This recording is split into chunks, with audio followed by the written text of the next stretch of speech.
محبت حرام نہیں ہوتی، لیکن محبت کا نام لے کر جو کرتے ہیں وہ حرام ہے۔ اگر تو محبت حرام ہوتی تو نکاح کے لیے اولاد کی مرضی جاننے کا حکم نہ دیا جاتا۔ اگر تو محبت حرام ہوتی تو پھر واضح کیا جا چکا ہوتا۔ لیکن محبت بھی کچھ اصول رکھتی ہے۔ محبت یہ نہیں کہ آپ محبت کا نام لے کر محبوب کو بے لباس کر دیں اور اس کی عزت سے کھیل جائیں، بلکہ محبت تو یہ ہے کہ محبوب آپ کے سامنے ہو اور آپ میں اس سے نظر اٹھا کے دیکھنے کی ہمت بھی نہ ہو۔ ہاتھ لگانا تو بہت دور کی بات۔ محبت حیات کے پردے کا نام ہے، ایک ایسا پردہ جو آپ کے دل میں ایک شخص کی عزت بڑھا کر اسے خاص کرتا ہے۔ محبت ایسی کہ آپ کی نظر ہر کسی پر نہ ٹھہر جائے، بلکہ وہ ایک ہی انسان کے نظر آنے کا انتظار کرے۔ محبت وہ ہے جس تک پہنچنے کے لیے آپ کو پہلے اللہ تک پہنچنا پڑے۔ محبت ایک الہام کی طرح ہے، اور الہام محض خاص لوگوں کو ہوتے ہیں۔ خود کو اس الہام کے قابل بنائیں۔ کسی فرشتہ صفت چاہ کے لیے ضروری ہے کہ آپ خود بھی فرشتہ صفت لوگوں کی فہرست میں شامل ہو جائیں۔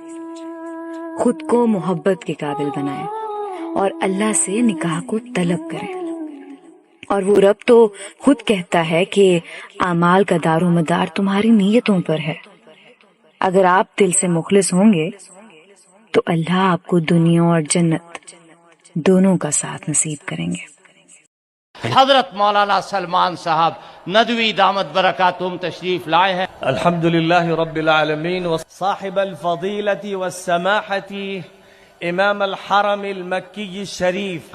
ایها الإخوة الفضلاء، ان جمعیة العلماء التي تعقد هذا الحفل التاريخي العظيم، هذه الجمعية للعلماء هي التي حررت بلاد الهند من الإنجليز.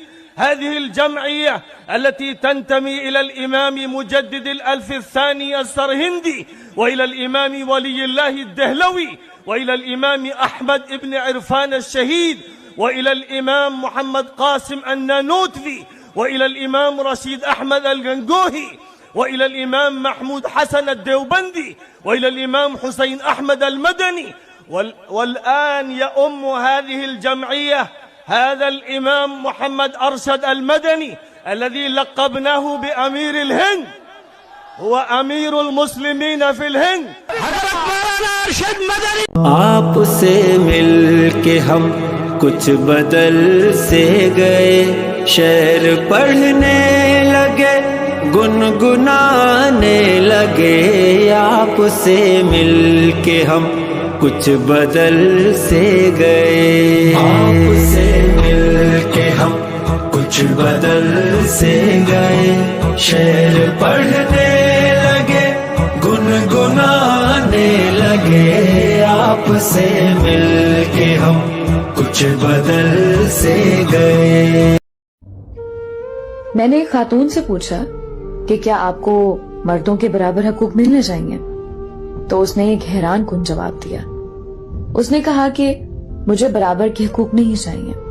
میں نے تفصیل چاہی تو اس نے کچھ یوں بیان کیا: میرا جائیداد میں باپ کی طرف سے حصہ ہے، بھائی کی طرف سے حصہ ہے، بیٹے کی طرف سے حصہ ہے، خامد کی طرف سے حصہ ہے۔ جب میں مردوں کے برابر آ جاؤں گی تو میں ان حقوق سے محروم ہو جاؤں گی. میں کسی جگہ جاب کرتی ہوں تو مجھے جاب میں سہولت دی جاتی ہے، برابر کے حقوق میں میرا نقصان زیادہ ہے. بینک، ہسپتال، مارکیٹ، ہر جگہ لیڈیز فرسٹ کے اصول پر مجھے ریلیف مل جاتا ہے. میں ابو سے ملنے جاؤں تو وہ کھڑے ہو کر ملتے ہیں اور بھائی کو بیٹھے بیٹھے سلام کر لیتے ہیں. ہم شہر سے باہر کہیں جائیں تو میں نے اور بیٹی نے اپنا اپنا ہینڈ بیگ پکڑنا ہوتا ہے اور بس باقی سامان بیٹے جانے اور ان کے پاپا. ایک بار راستے میں گاڑی رک گئی تھی تو مجھے اسٹیئرنگ تھما کر بیٹے اور میاں نے دھکا لگایا. برابر کے حقوق ہوتے تو مجھے بھی دھکا لگانا پڑتا. سبھی بڑے اور بھاری کام خود بخود مردوں پر جا پڑتے ہیں. مجھے کبھی بل ادا کرنے نہیں جانا پڑتا، کبھی پینٹ والے کے پیچھے نہیں دوڑنا پڑتا، کبھی الیکٹریشین کے ساتھ دماغ کھپائی نہیں کرنی پڑتی. کمانے کی ذمہ داری کبھی میری نہیں رہی. میاں نے کمانے کے لیے نکلنا ہی نکلنا ہے. میں کبھی بھی کہہ دوں آج کچھ نہیں پکایا، گرمی لگ رہی تھی یا موڈ نہیں تھا، تو بازار سے کھانا آ جاتا ہے. کوئی زبردستی نہیں ہے، لیکن ان کو کام سے چھٹی نہیں ہے. میاں کی انکم پر مجھے حق حاصل ہے.